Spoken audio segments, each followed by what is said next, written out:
Bismillahirrahmanirrahim. Assalamualaikum warahmatullahi wabarakatuh. Al-Fatihah. A'udzubillahi minasyaitonir rajim. Bismillahirrahmanirrahim. Ar-Rahmanir-Rahim. Maliki yaumiddin. Iyyaka na'budu wa iyyaka nasta'in. Ihdinas siratal mustaqim. Shiratal ladzina an'amta 'alaihim ghairil maghdubi 'alaihim waladdallin. Bismillahirrahmanirrahim. Alhamdulillahirabbil alamin wa sallallahu ala sayyidina Muhammadin wa ala alihi wa sahbihi ajma'in. Rabbi yassir wa la tu'assir, Rabbi tamim bil khair, nawaitu ta'allum wa ta'lim, wa istifadah min kitabillah wa sunnati rasulih, wa du'a ila al-huda wa ila al-khair wa mardatillah wa qurbihi wa thawabi subhanahu wa ta'ala. Alhamdulillahirabbil alamin. Syukur kepada Allah Subhanahu wa taala di pagi hari ini diberikan nikmat oleh Allah Subhanahu wa taala sehingga bisa melaksanakan salat subuh secara berjamaah, dan insyaallah akan kita lanjutkan dengan pembacaan kitab Al-Hikam yang dikarang oleh Syekh Ibnu Athaillah As-Sakandari. Kita akan melanjutkan pada hikmah yang ke-32. Qala al-musannifu rahimahullahu ta'ala wa nafa'ana bihi wa bi'ulumihi wa amaddana bimadadihi wa hafaza alaina bibarakatihi wa asrarihi fid dharain amin. Ila an qala tashawwufuka ila ma batana fika min al-uyub khairun min tashawwufika ila ma hujiba anka min al-uyub. Yang artinya tashawwufuka, keinginan kamu, ila ma batana fika min al-uyub, untuk mengetahui aib-aib kamu yang tersembunyi, khairun, ialah lebih baik, min tashawwufika, dari keinginanmu, ila ma hujiba anka minal ghuyub, untuk mengetahui apa-apa yang dihijab darimu dari perkara-perkara gaib. Jadi hikmah ini sangat relevan apabila kita lihat dalam konteks Indonesia.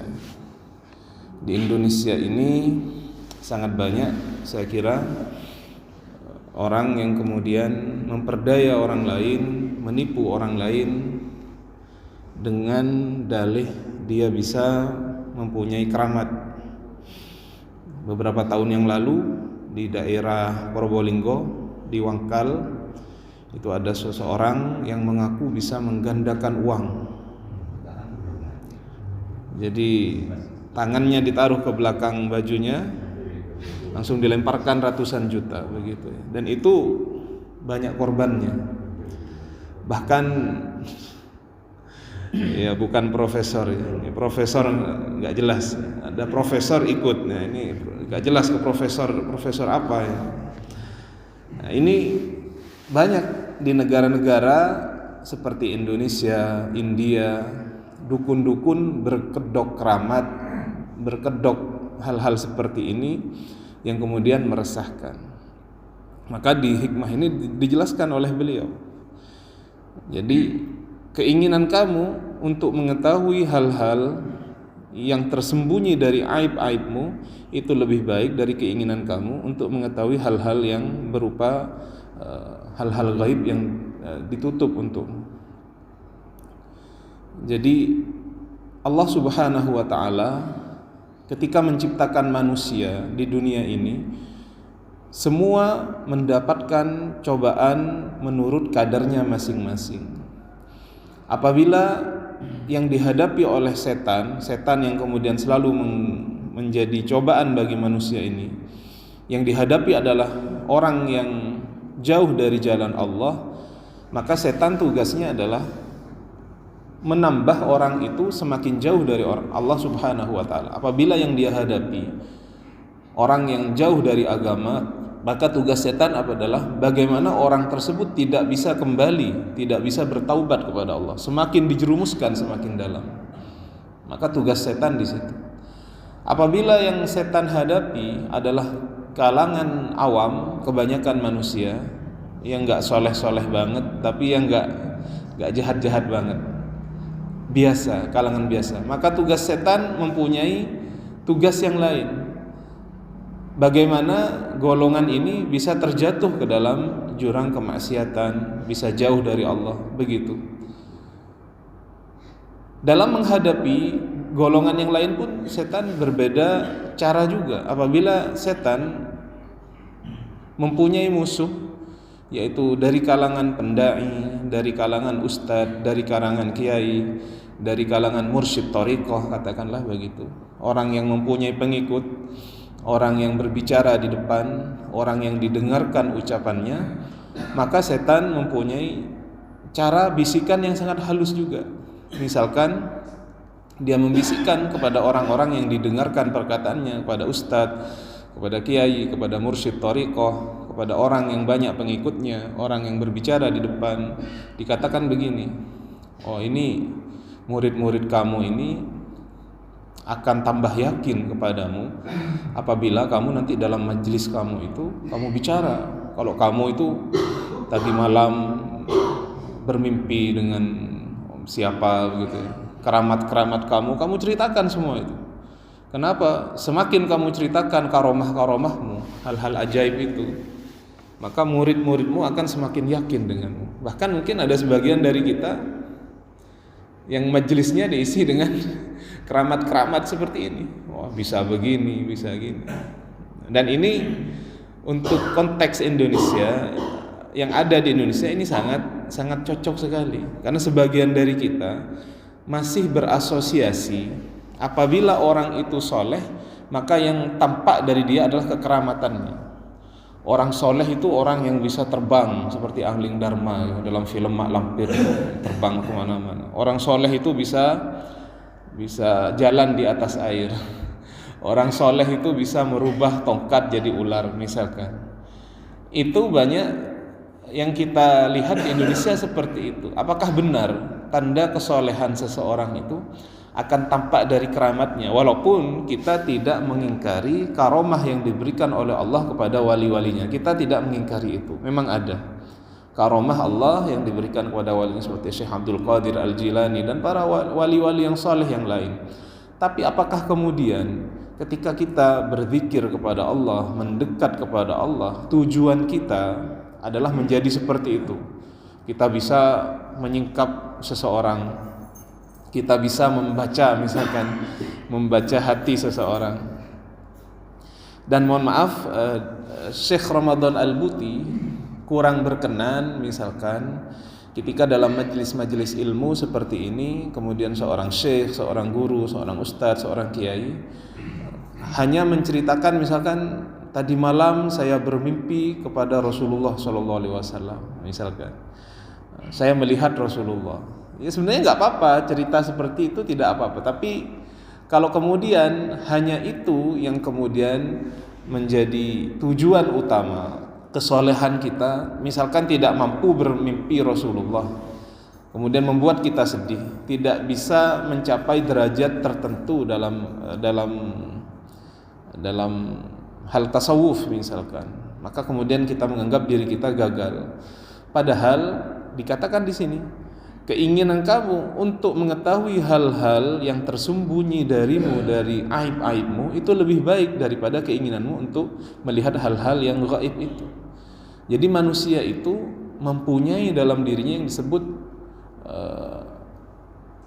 batinul ismi, dosa-dosa yang ada dalam batin kita. Apa? Sifat takabur, sifat sombong, kemudian ingin disum'ah, ingin dibicarakan kebaikannya oleh orang lain, kemudian merasa lebih baik dari orang lain, sering iri terhadap nikmat yang diberikan Allah kepada orang lain. Ini semua dari kita mempunyai bagian dari ini. Iri, dengki, merasa lebih baik dari orang lain, dan hal-hal lain yang kemudian merupakan penyakit-penyakit itu. Takabur, merasa lebih baik daripada orang lain. Sebenarnya itu yang harus kita cari, yang kita ingin tahu daripada diri kita ini, bukan hal-hal yang bersifat hal gaib itu. Kurang apa baginda Nabi besar Muhammad SAW? Beliau adalah orang yang paling bertakwa daripada kita semua. Beliau adalah orang yang kemudian paling takut kepada Allah Subhanahu wa taala, paling warok kepada Allah Subhanahu wa taala. Tetapi kita lihat kehidupan sehari-hari beliau adalah banyak berzikir kepada Allah, membaca Al-Quran, mendekatkan diri kepada Allah Subhanahu wa ta'ala, dan berbuat baik kepada manusia yang lain. Bukan kita ketika berzikir kepada Allah Subhanahu wa taala itu adalah tujuannya untuk keramat, nanti bisa begini, bisa didatangi orang. Makanya kalau yang kita lihat hanya hal keramat saja ketika kita beribadah, maka yang akan terjadi adalah banyak di Indonesia ini, mohon maaf, terjadi di sebagian kita ya gila, begitu gila, dan menjadi hal-hal yang baik dalam agama kemudian ternoda. Saya masih ingat waktu kecil itu ketika saya bilang saya sedang puasa Senin Kamis. Apa kata masyarakat? Oh, nanti gila kamu. Puasa Senin Kamis asosiasinya dengan gila. Kamu kalau puasa Senin Kamis gila nanti kamu. Kok bisa gila? Apanya gila? Ini kan sunnah Rasulullah. Ini yang diajarkan Rasulullah SAW. Kenapa bisa menjadi gila? Yang jadi gila mungkin dulu salah niat. Puasa Senin Kamis, tirakat, muti, mungkin ingin kesaktian, ingin apa, akhirnya nggak jadi, mungkin gila. Tapi kalau kita mengamalkan agama dengan benar, puasa Senin Kamis ya bagus, karena sabda Rasulullah SAW, sumu tasihu, berpuasalah maka kamu akan sehat. Salah satu faedah dari puasa, puasa itu mendekatkan diri kepada Allah Subhanahu wa taala. Bukan kemudian puasa ingin bisa terbang, ingin bisa jalan di atas air dan hal-hal lainnya.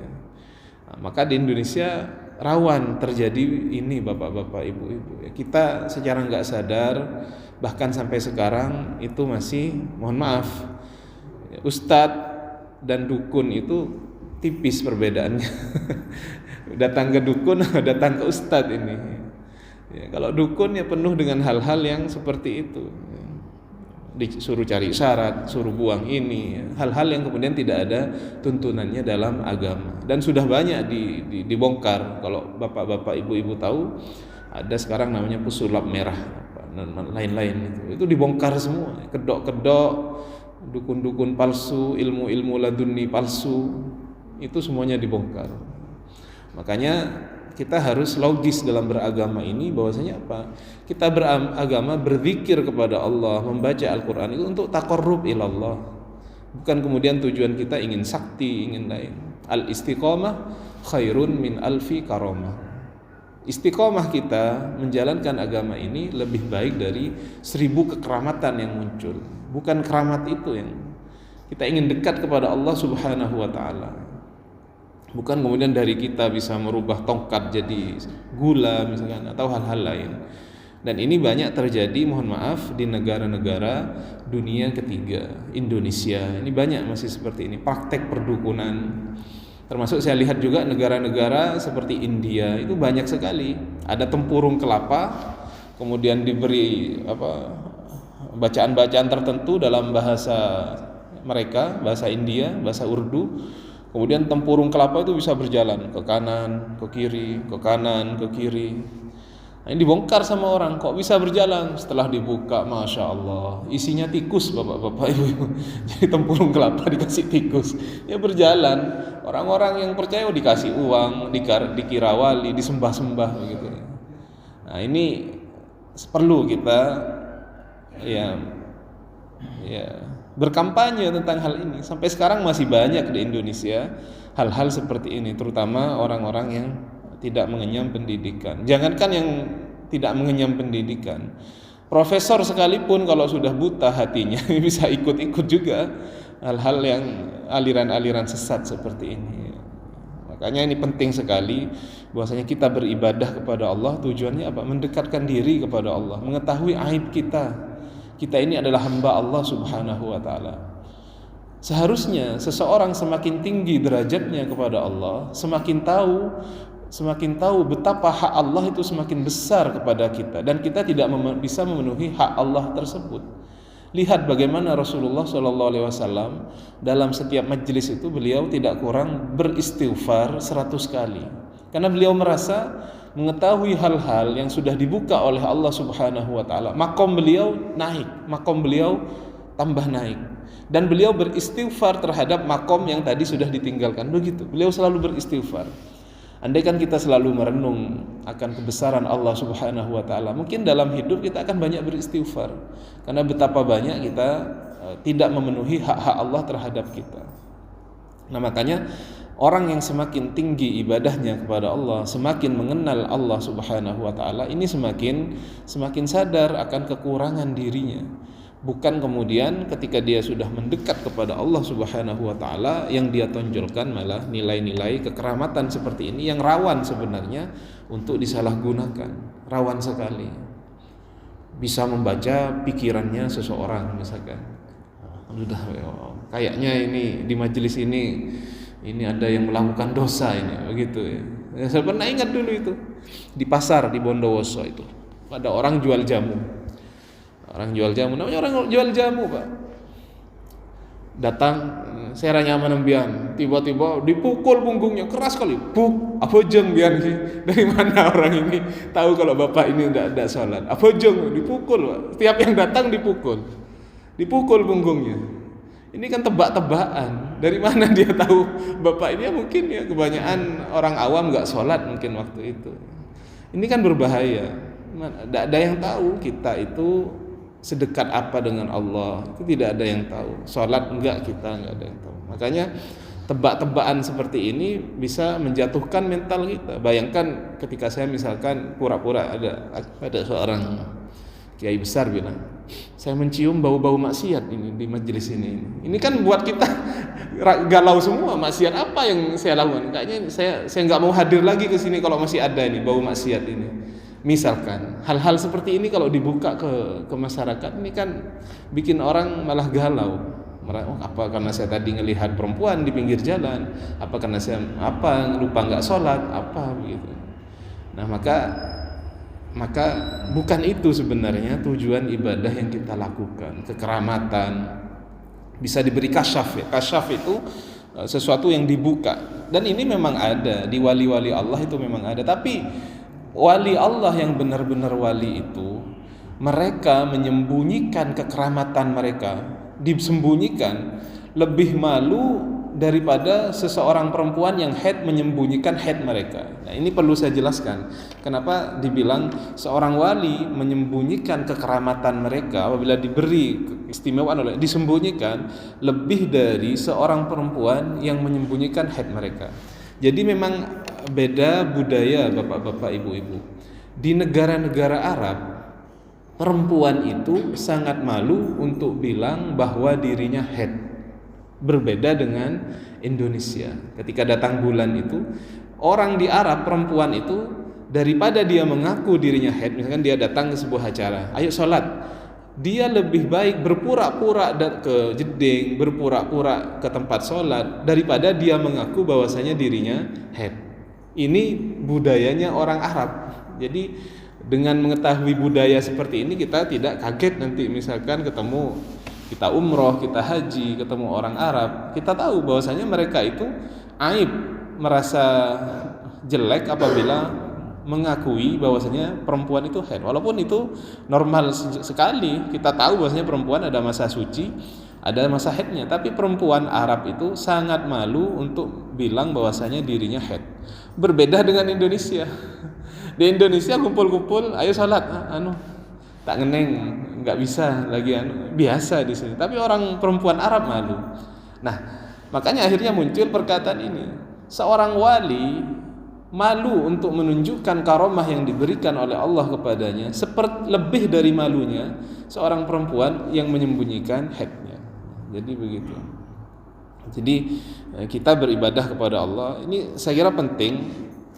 Konteks di Indonesia sekarang ya, ekonomi sedang terpuruk. Ini kan akhirnya orang putus asa, bapak-bapak, ibu-ibu, putus asa. Kerja bayarannya rendah, hutang sudah banyak. Akhirnya padepokan yang nggak jelas itu yang kemudian dirame.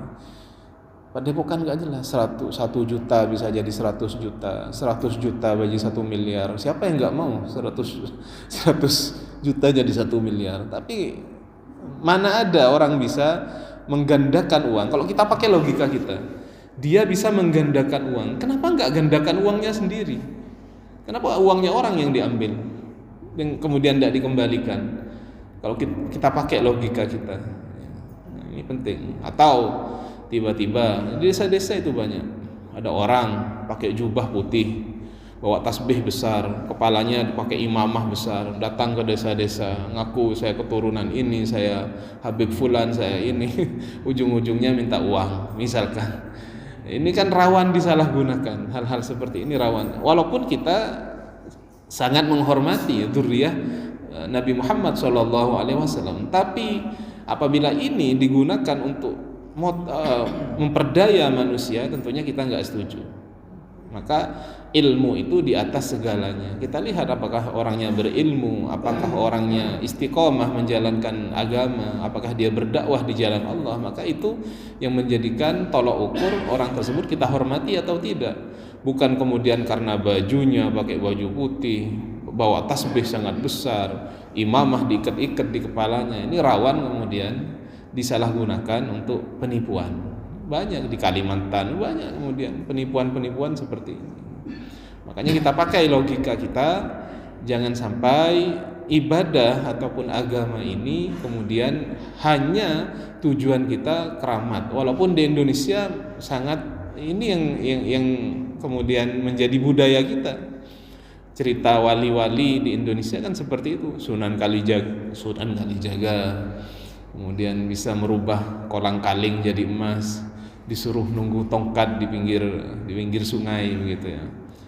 Wallahu alam apakah cerita ini hakikat atau tidak, tapi ada unsur-unsur itu kadang-kadang yang lebih ditonjolkan. Seakan-akan orang itu sudah berzikir luar biasa, mendekatkan diri luar biasa kepada Allah, baca Quran, sholat, itu dianggap tidak apa-apanya kalau belum sakti. Seakan-akan kalau enggak sakti udah dianggap apa itu? Wah, kalau sakti itu kan bisa itu banyak pengikutnya. Nah, ini rawan disalahgunakan. Makanya kita gunakan logika kita. Bahwasanya Allah Subhanahu wa taala, kita lihat baginda Nabi besar Muhammad sallallahu alaihi wasallam, betapa beliau orang yang banyak berzikir kepada Allah Subhanahu wa taala, banyak membaca Al-Qur'an, banyak sholat hingga sholat kaki beliau bengkak. Sholat malam Nabi Muhammad beliau sampai kakinya bengkak. Tapi apa? Semakin beliau tinggi derajatnya, semakin mengakui bahwasanya beliau adalah seorang hamba daripada Allah Subhanahu wa taala yang sangat butuh kepada Allah Subhanahu wa taala. Sehingga dikatakan suatu hari ketika beliau bersama sahabat-sahabat, la yudkhila ahadukum al-jannata amaluh. Tidak akan masuk ke surga salah satu dari kalian hanya dengan amalnya. Ditanya oleh para sahabat, wala anta ya Rasulullah, engkau juga tidak masuk surga dengan amalmu ya Rasul, wala ana, sehingga saya pun tidak akan masuk surga dengan amalku, illa ayyataghammadani Allah birahmatih, kecuali Allah Subhanahu wa taala memberikanku dengan rahmatnya. Lihat bagaimana Rasulullah yang begitu, yang kita anggap tidak ada yang mengetahui hak Allah lebih baik daripada Rasulullah SAW. Tidak ada yang menunaikan kewajiban yang diberikan Allah kepada kita lebih baik daripada baginda Nabi besar Muhammad SAW. Tapi beliau yang paling tawadhu kepada Allah Subhanahu wa taala. Lihat, beliau ibadahnya begitu kencang. Apakah kemudian tujuan dari ibadah-ibadah itu untuk mencari keramat, untuk mencari hal-hal yang disebut di luar nalar? Tidak. Walaupun baginda Nabi kita tahu beliau diberi namanya mukjizat, itu kita tahu Nabi itu punya mukjizat, sedangkan wali namanya karomah. Mukjizat Nabi misalkan apa? Beliau pernah memberi minum mungkin ribuan pasukan, ketika mereka kehausan, tangan beliau mengeluarkan air. Pernah. Dan ini banyak saksinya, semua melihat, dan itu mukjizat. Kita tidak mengingkari mukjizat para nabi. Pernah Nabi Muhammad SAW itu ketika perang Khandaq, ketika menggali parit, beliau kelaparan bersama sahabat-sahabat yang lain, dipanggil oleh sahabat Jabir, istrinya masak, tetapi hanya cukup untuk 4-5 orang masak.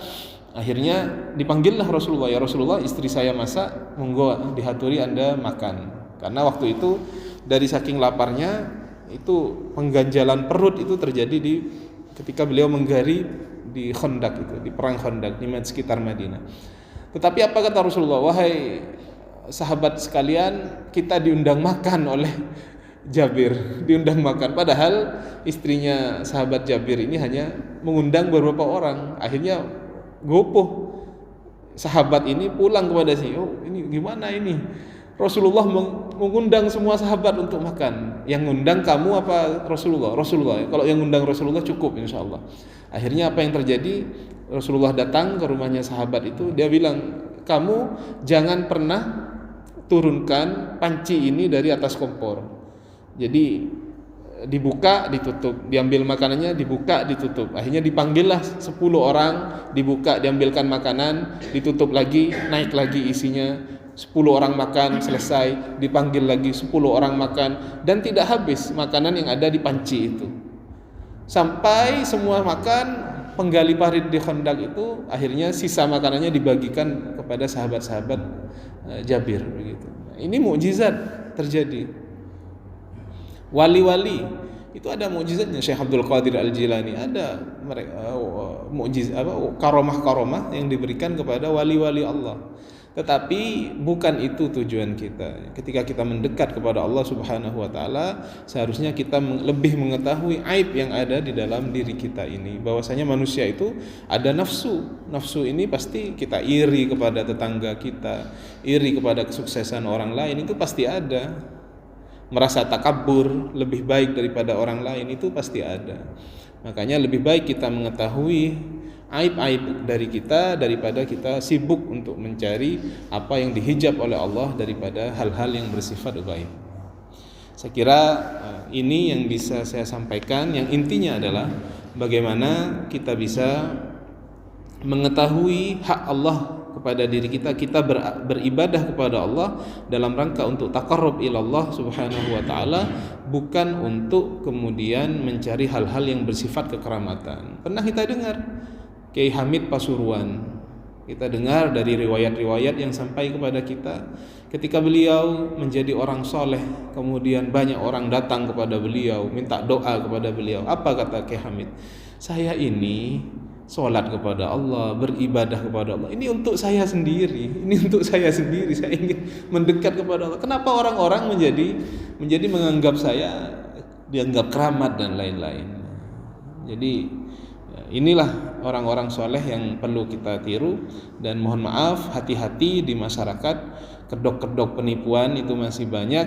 Maka kita dari majelis ini mudah-mudahan bisa menyebarkan bahwasanya kita percaya orang wali itu punya karomah-karomah, tapi jangan sampai kita terperdaya dengan banyaknya penipuan-penipuan yang terjadi di masyarakat. Demikian yang bisa saya jelaskan dari hikmah yang ke-32 ini. Barangkali ada hal-hal yang belum dipahami ataupun hal-hal lain yang bisa dipertanyakan, saya beri kesempatan.